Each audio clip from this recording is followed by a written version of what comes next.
Welcome to Aspire International School. My name is Shireen Al-Sharnubi and I'm the school counselor here. Please follow us on all of our social media accounts. Today we're going to be talking about tips for returning back to school.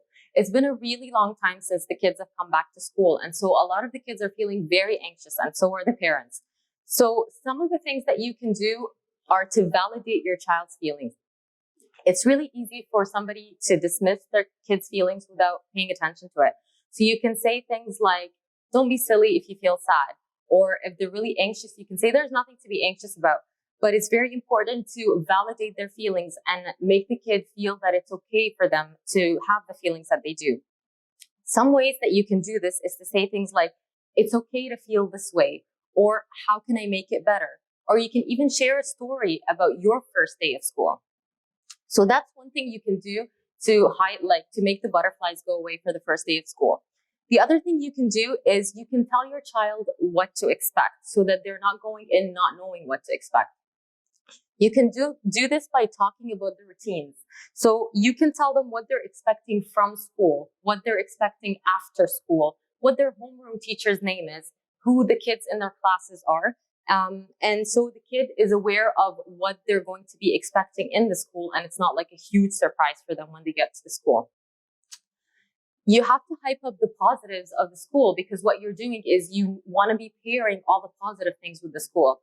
So you can talk about how they're going to be making new friends, how they're going to use the new stuff that they bought for school, and how they're going to be playing fun games and activities with all the new people that they're going to meet. And one thing you can do also is you can make play dates. So if you're aware of some people that are bringing their kids to the school, you can, obviously within the parameters of COVID-19, stay very safe and keep your social distance, but you can make play dates so that the kids know each other. And then when they're back in the school, they have a familiar face to play with, and they're not as anxious. Since the kids have been at home for a very long time, a lot of the kids are having attachment issues with their parents. So the kids are having a hard time being independent. So what you can do is you can nurture their independence by having your kid do some things on their own. So for little ones, what you can do is you can have them pick their own clothes, write their names on their books and their school items, even maybe pick out the shoes and their school stuff that they're going to be going to school with. Even though they seem like very small tasks to us as adults, it makes the kid feel like they have their own identity, their own entity, and that they can do things on their own. For older kids, you can nurture their independence by explaining to them the responsibilities that they're going to be doing in school. So things like the fact that they're going to have to organize their own materials, they're going to have to bring back their homework, and they're going to have to do their homework and maybe even set up a safe space for their homework to be done in. So nurturing the independence makes it a smoother transition to go from the home to the school. Sleeping routine. So a lot of parents are having a really hard time with sleeping routine because during the summer vacation and during the quarantine, the kids are sleeping and waking up at any time.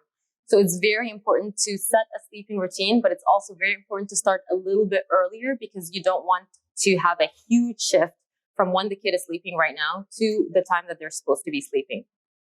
So what you can do is you can start to move back the sleeping time 15 minutes every day until you get to an appropriate sleeping routine or a sleeping time, so that your child is nice and fresh for the first day of school. And since kids really, they're like sponges and they mimic everything that we do, you need to stay positive and you need to stay calm, and you need to show them that it's a really positive thing that they're going to school.